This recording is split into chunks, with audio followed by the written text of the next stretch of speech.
اتففت والفلمين جدو قاضي أبي بكر الباقلاني في جدو موتي روم جدو ولي قلتين مسلموتاتي في روم وياه الدو إسان ترسيفته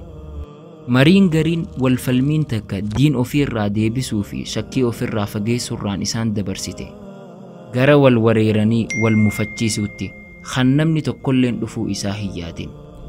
جدوتي يا في جدوتيت يا قاضي مسلم توتا جتش خنفلمي دبر خيسة دبت أونيتي يا خيسة سيني أمو ديبسا إسافين أرغن أما اللي سيخجبسيس من دنديني أمو hanga amma waan takka onneeti ya keessa deemurraan deebine islaamummaarraa khaynan hin hubatin maalinni yaa dubbii maamotii adda baasi muslimtoonni gosummaan deddeemtan isin gosummaan deddeemtan lubbuu teessaniif halaal godhattanii yahudaa fuudhuu yookaan nasaaraa fuudhuu nama isin malee jiruuf ammoo hin hayyamtan dubartiilee teessan fuudhuu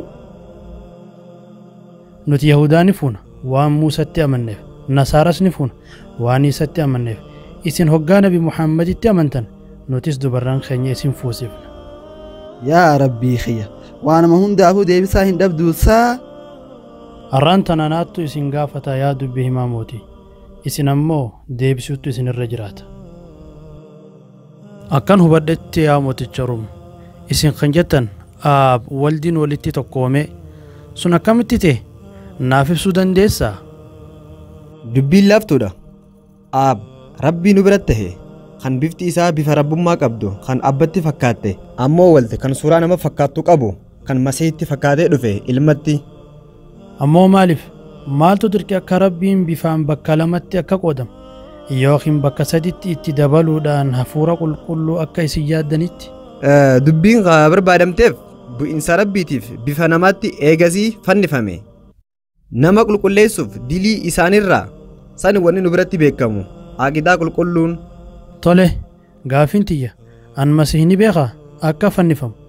akka isin jettanitti fannifame wanni isatti dalagame sitti dalagame moo kan beeku hin turre yoo fadani beeka akka fannifamu yookaan hin beeku naangalleani hin beeyne barbaachisummaa gaafii teetanaa wanni barbaadeef inni yoon beekin waan yahudaan isatti feete waan isaaf jecha karoorfatte rabbi tahuun isaa ni shaarama ammas ilma rabbii tahuun isaa bakki tahuu rabbummaa isaa qulqulleessuu ta'u waan fuulduraa hin murteessitu ammoo yoo waan fuulduraa beekee osuma arguu dubbii tana itti seene inni hayyuu miti hayyummaan nama dhorgiti akka gama balaa hin seene akkamitti rabbii tahaa akka isin jettanitti azabamee fannifamuu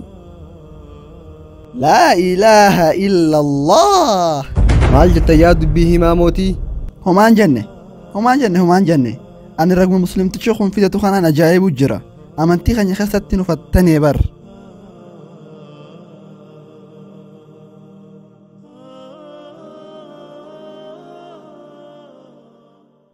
يا أهل الكتاب لا تغلوا في دينكم ولا تقولوا على الله إلا الحق